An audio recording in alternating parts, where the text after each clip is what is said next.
नमस्कार मित्रों, मैं हूं संजय श्रीवास्तव। आप देख रहे हैं एनजीओ मित्र चैनल। जैसा हमने पिछले वीडियो में बताया था कि कैसे एनजीओ को रजिस्टर करता है, उस वक्त मैंने एक चीज का जिक्र किया हुआ था कि मुख्य व्यक्ति, कॉन्टैक्ट पर्सन कौन होता है। ये कॉन्टैक्ट पर्सन, कभी आप लोगों ने सोचा हुआ है कि कॉन्टैक्ट पर्सन को किस तरीके से डिस्क्राइब करते हैं? और जानते हैं कि ये बात वही सोच रहा है जो खुद कॉन्टैक्ट पर्सन है, यानी ये आप जो मेरी इस वीडियो को देख रहे हैं, अपनी ऑर्गेनाइजेशन जो बढ़ाना चाहते हैं, तो वो होता है कॉन्टैक्ट पर्सन।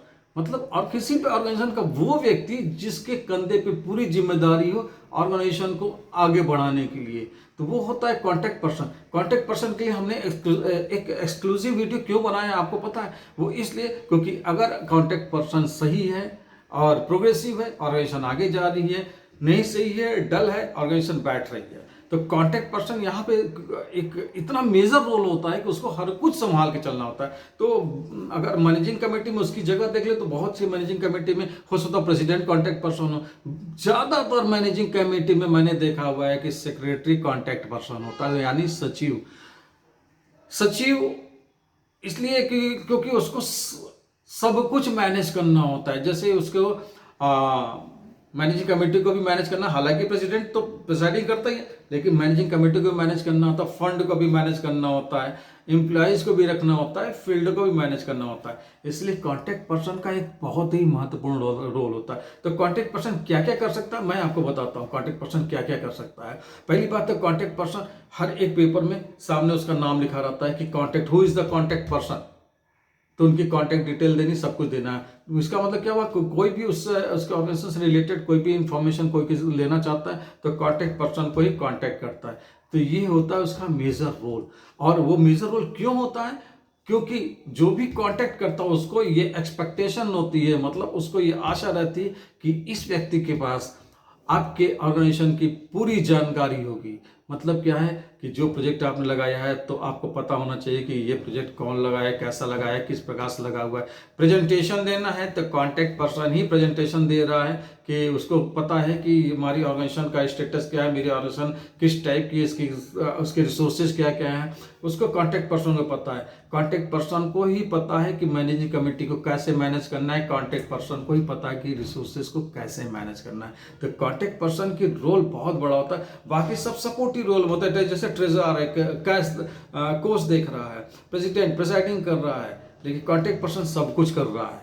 तो कॉन्टैक्ट पर्सन ही मेजर व्यक्ति होता है।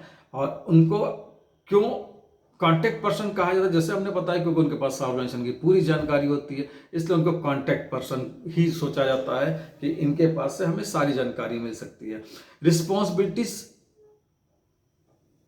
में अगर हम आते हैं तो वो हर कुछ का रिस्पॉन्सिबल होता है। अगर ऑर्गेनाइजेशन में अच्छी तरीके से काम नहीं हो रहे हैं तो भी वही रिस्पॉन्सिबल। अगर मैनेजिंग कमेटी में कहीं दिक्कत आ रही है तो भी वही रिस्पॉन्सिबल।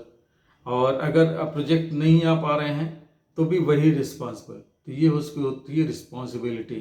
तो कॉन्टैक्ट पर्सन बहुत ही मुख्य व्यक्ति होता है किसी भी ऑर्गेनाइजेशन का। और कॉन्टैक्ट पर्सन को खुद अपनी चीज़ों को कैसे मैनेज करना चाहिए, ये चीज़ें मैं आपको समझाना चाह रहा था। बाकी चीज़ें तो ठीक है कि कैसे कैसे क्या है।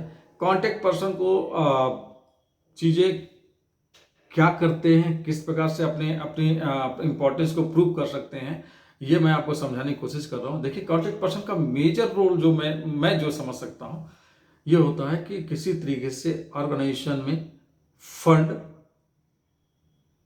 के रिसोर्सेस बने रहें। तो फंड के रिसोर्सेस कैसे बन सकते हैं, इसके लिए कॉन्टैक्ट पर्सन को क्या करना चाहिए कि ज़्यादा उसको मिसलिनियस टाइप के वर्क न करके उसको सिर्फ इस पे फोकस होना चाहिए कि ऑर्गेनाइजेशन में फंड किस प्रकार से आए। इसके लिए उसको हर प्रकार की वो रिसर्च करनी चाहिए जहाँ से उसको फंड मिल सकता है। बाकी चीज़ों पे उसको ज़्यादा इन्वॉल्वमेंट नहीं होनी चाहिए। जैसे मान लिया स्टाफ आ रहा है, नहीं आ रहा है, और मैनेजिंग कमेटी की मीटिंग हो रही है, नहीं हो रही है, या फिर कहीं से पेपर में दिक्कत आ रही है, या रिकॉर्ड अच्छे से नहीं रखे जा रहे, ये सारी चीज़ों को उसको साइड कर देना चाहिए। जिसका जिसका जो रोल है वो अपनी जगह वो रोल करता रहे। कॉन्टैक्ट पर्सन हालांकि इन चीज़ों को भी देख लेता है, लेकिन वो उसको करने देना चाहिए कि जिसका जो रोल है वो उस रोल का करता रहे। तो उसका मेजर काम क्या है, किसी भी तरीके से ऑर्गेनाइजेशन में फंड लाए। जब फंड रोटेट होता रहेगा तो ऑर्गेनाइजेशन अच्छी तरीके से खुद चलती रहेगी। तो कॉन्टैक्ट पर्सन वो व्यक्ति होता है। कॉन्टैक्ट पर्सन को कभी भी किसी बाहरी व्यक्ति को नहीं देना चाहिए। आप चाहे तो दे सकते हैं कॉन्टैक्ट पर्सन के आधार पे। जैसे बहुत से प्रोजेक्ट में क्या होता है, नई जानकारी होती है तो जो प्रोजेक्ट का कोऑर्डिनेटर उसी को लोग कह देते हैं कि ये कॉन्टैक्ट पर्सन है भाई, इसको करो। लेकिन उसको नहीं समझ में आता है कि गवर्नमेंट के पता चला ऑफिसर्स भी उसी से कॉन्टैक्ट कर रहे हैं या उसी से उसका अपडेट ले रहे हैं। तो वहां पे अपडेट ले रहे हैं, मान लिया सपोज वो आपका एम्प्लॉय है और अच्छे से उसने अपडेट नहीं किया, किसी भी वजह से भी हो सकता है, तो इफेक्ट किस पे आ गया, ऑर्गेनाइजेशन पे। तो वो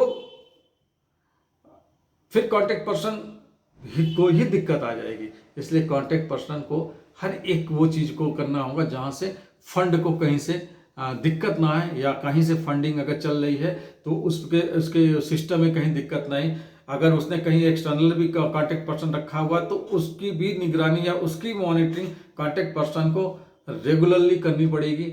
ये होता है कांटेक्ट पर्सन। तो मुझे उम्मीद है कि आप लोगों को समझ में आया होगा कि कांटेक्ट पर्सन कौन होता है, उसका रोल क्या होता है और किस प्रकार से अपने रोल को जस्टिफाई कर सकता है। अगर आपको मेरा वीडियो अच्छा लग रहा है तो मेरे इस वीडियो को जरूर आप लाइक कीजिएगा, शेयर कीजिएगा। नमस्कार, जय हिंद।